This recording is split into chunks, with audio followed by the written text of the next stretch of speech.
इस वक्त हम मौजूद हैं पार्लियामेंट मस्जिद, जिसको आम ज़बान में कहा जाता है। हालांकि गवर्नमेंट रिकॉर्ड की अगर बात करें तो जामा मस्जिद नई दिल्ली के नाम से इस मस्जिद को वक्फ बोर्ड में रजिस्टर्ड किया हुआ है। दिल्ली वक्फ बोर्ड की तरफ से यहाँ पर इमाम साहब को अपॉइंट किया हुआ है। मैं अपने कैमरा पर्सन से कहूँगा ये मस्जिद बिल्कुल पार्लियामेंट के सामने है। दिखाना चाहूँगा ये जो सेंट्रल विस्टा का प्रोजेक्ट है, ये इसकी टीन शेड दिखाई दे रही है। बिल्कुल इसी जगह पर पार्लियामेंट की नई बिल्डिंग बननी है।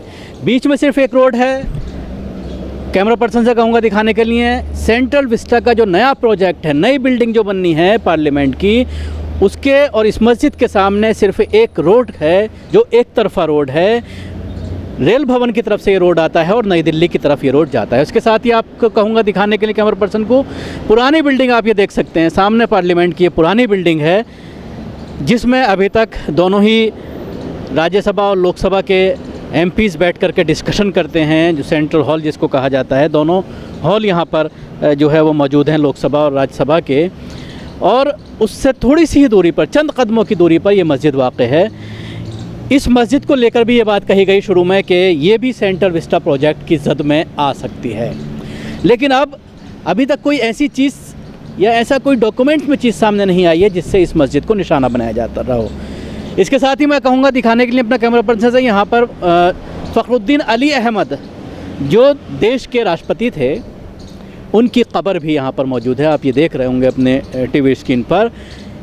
बिल्कुल मस्जिद के उक़ब में, यानी मस्जिद के बैक साइड में ये कब्र यहाँ पर मौजूद है। और इस मस्जिद की ख़ासियत यह है कि 3 दरवाज़े हैं इस मस्जिद के।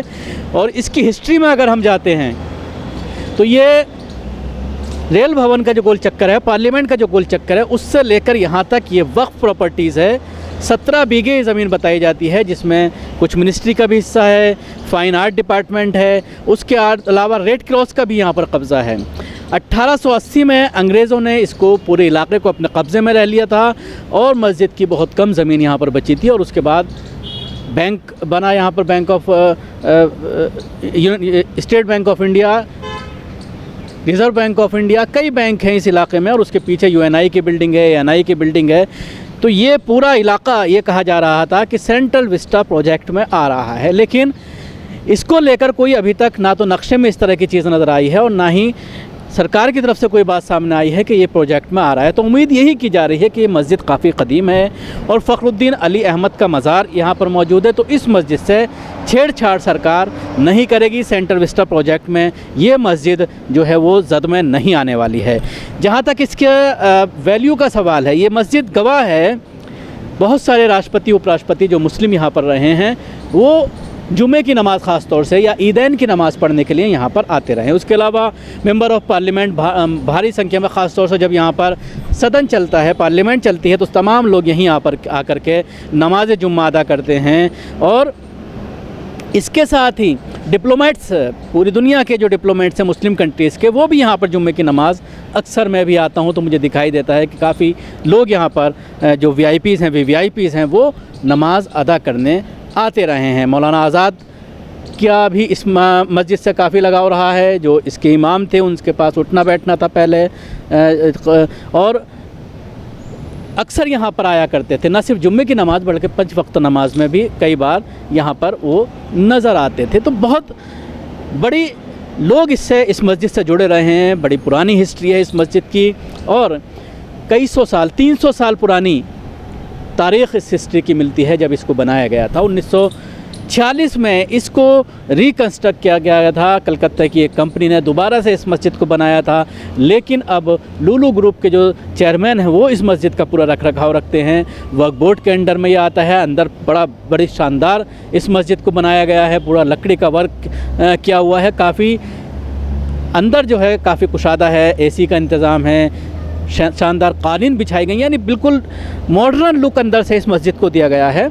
और उम्मीद यही की जा रही है कि इस मस्जिद के ऊपर कोई ख़तरा नहीं है। जैसा कि हमारी ज़िम्मेदारों से भी बात हुई है, इमाम साहब से भी बात हुई है, अभी तक कोई नोटिस मस्जिद को नहीं दिया गया है और ना ही कोई इस तरह की सेंट्रल विस्टा के प्रोजेक्ट में चीज़ सामने आई है।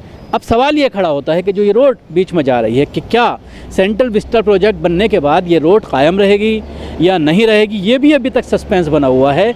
इस पर अभी तक स्थिति क्लियर नहीं हुई है, क्योंकि अगर ये रोड को बंद कर दिया जाता है तो मस्जिद की एंट्री बंद हो जाएगी, मस्जिद की एंट्री ख़त्म हो जाएगी। लेकिन क्योंकि ये एकमात्र रास्ता है जिसकी वजह से नई दिल्ली और ये पार्लियामेंट का एरिया जुड़ता है, तो उम्मीद कम ही की जा रही है कि इस रोड को बंद किया जाएगा। हालांकि अभी आधे रोड को बैरिकेड किया गया है, लेकिन नाले वगैरह का यहाँ पर काम चल रहा है। जो चार दीवारी है उसकी नींव की बुनियाद यहाँ पर रखी जा रही है। ये ब्लू कलर के जो शेड्स लगाए गए हैं, यही सेंट्रल विस्टा का मेन प्रोजेक्ट जो है, पार्लियामेंट की जो नई बिल्डिंग है वो यहाँ पर कंस्ट्रक्शन का काम चल रहा है। बेसमेंट पूरी तरह से खोदी गई है, नींव रखी जा रही है, लोहा डाला जा रहा है। तो ये सारी तैयारियाँ यहाँ पर चल रही हैं। लेकिन जिस तरह से मुसलमानों के अंदर इस पूरे मामले को लेकर, इस प्रोजेक्ट को लेकर बेचैनी है कि इसमें 5 या 6 मसाजिद हैं जो जा सकती हैं, लेकिन उस पर अगर ग्राउंड पर हम बात करते हैं कि एक मस्जिद की, जिस तरह से हमने कोशिश की है अब तक पहुंचाने की, एक मस्जिद के बारे में मैं आपको बताऊंगा, बाकायदा दृश्यों में आपको दिखाऊंगा। अपने अगले पैकेज में, अपनी दूसरी स्टोरी में आपको दिखाने की कोशिश करूंगा कि किन किन मसाजिद का इस प्रोजेक्ट को लेकर जिक्र किया जा रहा है, जिसको अमनतुल्लाह खान ने अपने लेटर में लिख कर के प्रधानमंत्री को, शहरी विकास मंत्री को भेजा है और उनसे स्पष्टीकरण मांगा है क्या ये मसाजिद इन प्रोजेक्ट के अंदर आ रही हैं। उसके बारे में भी मैं आपको बता दूंगा। दिल्ली से कैमरा पर्सन फैज़ी के साथ न्यूज़ मैक्स के लिए शकील अहमद।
सभी अहम खबरों के लिए न्यूज़ MX को सब्सक्राइब करें, साथ ही बेल आइकॉन को जरूर दबाएं।